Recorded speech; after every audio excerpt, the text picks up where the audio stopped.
Hi, my name is Dr. Michelle Maidenberg, and I'm really excited. I have this wonderful guest. She's a very skilled and talented therapist, and she's going to be introducing herself. And as you know, I have a private practice here in Harrison.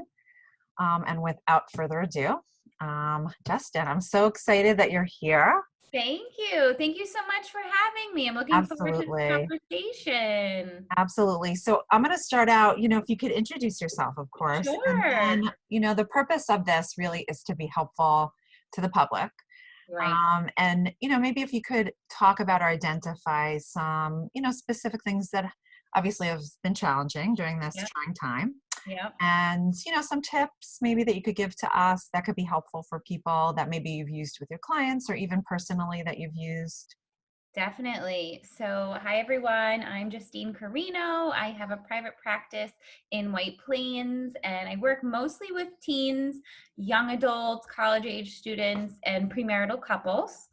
Yeah, this is definitely a crazy time for everybody. And there's such a spectrum of issues ranging from job loss, loss of income, loss of a loved one due to the coronavirus, down to more of what I'm seeing with my age group, which is teenagers and college students that I'm talking to a lot, is a different type of stressors, right? So for Mhm. the college seniors and the high school seniors, they didn't get to finish their senior moments. They didn't get to have that graduation, all of those things that help us, start to terminate and say goodbye to something, right? So lots of proms are canceled, their graduation ceremonies, college students having to come home without really finishing their last semester, being home with their parents has been challenging.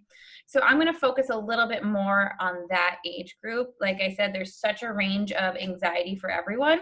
And it's so fascinating to see how one situation can impact everybody Mhm. differently. Yeah. And I'm just going to say, like, Yeah, just to piggyback what you said, I think profoundly what's come up is like this loss. Like yeah. everyone has some aspect of loss in their life. Exactly. Yeah. Exactly. That's it. And I've been talking a lot about loss and grief and what that can look like. And, we often think grief is just related to the death of a loved one, but it's really the Mhm. death of our attachments to people, to things, to experiences. So you're exactly right. It's a lot of loss for people. Mhm. So specifically, there's been two topics that I feel like almost every single client comments on every week. One is their change in sleep patterns and sleep schedule.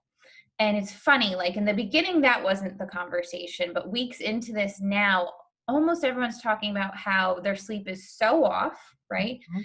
They're going to sleep so much later because they're not tired. And Mhm. then when they're finally falling asleep, they wake up a certain amount of times at night, or they're waking up early in the morning and they're finding it's really off for themselves. Mhm. So I've been talking a lot about sleep hygiene and sleep drives, and our lives have really become sedentary. Our lifestyle have changed. If you were a college student, you were leaving your dorm, you're leaving your apartment, you were going to your classes, you're involved in your activities, you had to go to the library, maybe you were working. All of that's gone. You're basically just in your home doing online learning and you're not moving. So there's no surprise that because of the lack of activity, it's going to take a longer time to fall asleep. Yeah. The other end of that spectrum is the anxiety we feel. So then a lot of people are saying, I'm tossing and turning and I can't stop thinking Mhm. about all these worries. Mhm. So, And I just want to mention it's so yeah, interesting because I've had, several people that I've spoken to, and yeah. every single one of you has mentioned sleep. Oh, that's so So, interesting. yeah, yeah, every single one. So, It's, for today, if it's okay, would it yeah, be okay to focus more on the anxiety? totally, totally. Yeah, because we've been focusing on sleep, so I wanna make sure that, Want to finish up the and I conversation. know that you're such an amazing expert on anxiety. Yeah, anxiety's Um, my thing. So I've been talking a lot with those struggling with anxiety about using some mindfulness skills, learning how to really be present in the moment. I think a lot of people automatically associate mindfulness with meditation.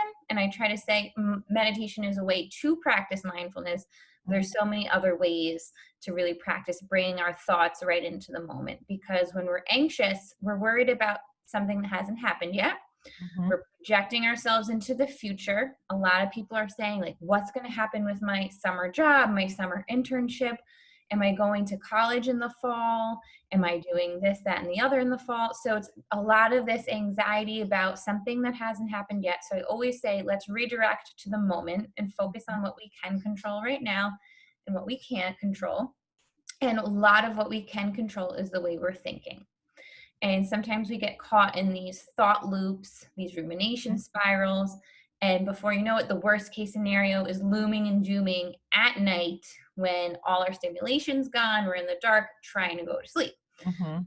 So I always encourage some kind of mindfulness activity at nighttime. And it can be the meditation thing. You know, Headspace is free for New Yorkers right now, and a lot of clients are starting to use that and enjoy it.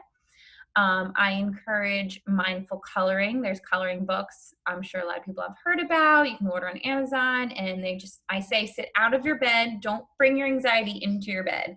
Mhm. Keep your anxiety out of your bed. Go to a desk, go to your kitchen table, put on some music, color a little bit. I talk a lot about journaling, writing down those thoughts, trying to unload everything before you actually get into your bed.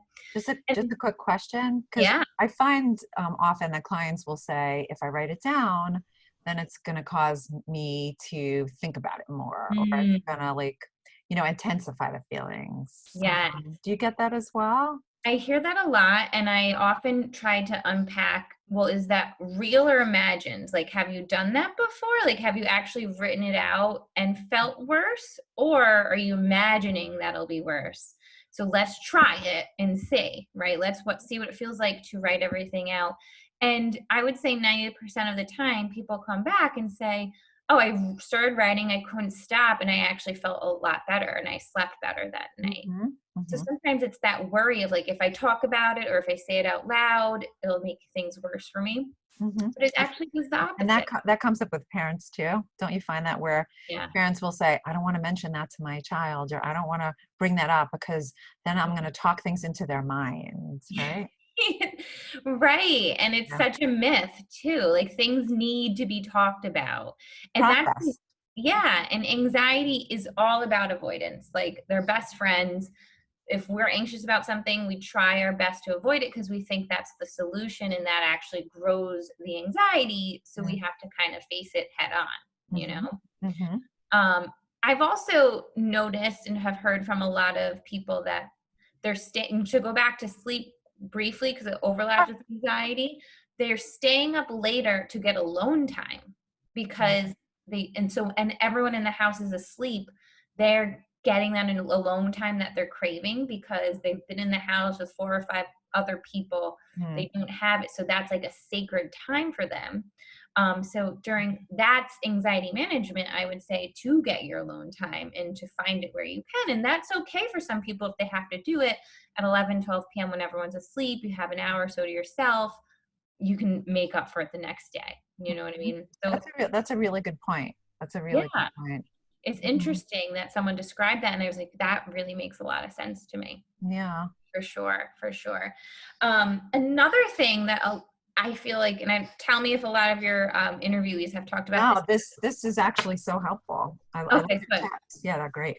Um, a lot of the students I talk to that are in high school or college are talking about the difficulty of online learning Mhm. and how, especially if they have ADHD, Mhm. the energy and the amount of focus and concentration it's taking is really causing anxiety for them. So they're sitting for hours at a time looking at a screen.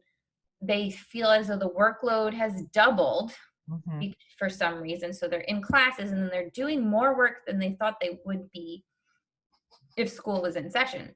Mhm. So I've really encouraged my clients to use their accommodations. So if they had an IEP or a 504 prior to this, they can still apply that to their online learning. And a lot of people didn't realize that.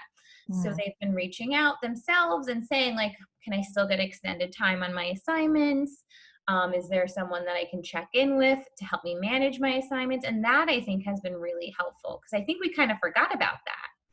That's a great tip too. Yeah, Yeah, yeah. that is a great tip. So I think the online learning has been also difficult because there's so much distractions at home. Even for me, if I'm working at home or if I'm documenting or writing a blog post or trying to do some kind of project, I don't get it done at home. I like to be at my office to do it, and our environments are so triggering. So now we have a lot of students that are in home environments with so many distractions, and it's really hard to keep up with. That's also a great point. And, what I'm finding too is we're on screen so much more often, Yeah, right? So so talk much about more often. distractions, right? We're on screens for school. They're on screens for communicating with friends. They're on Yes. screens like for watching their Netflix or whatever.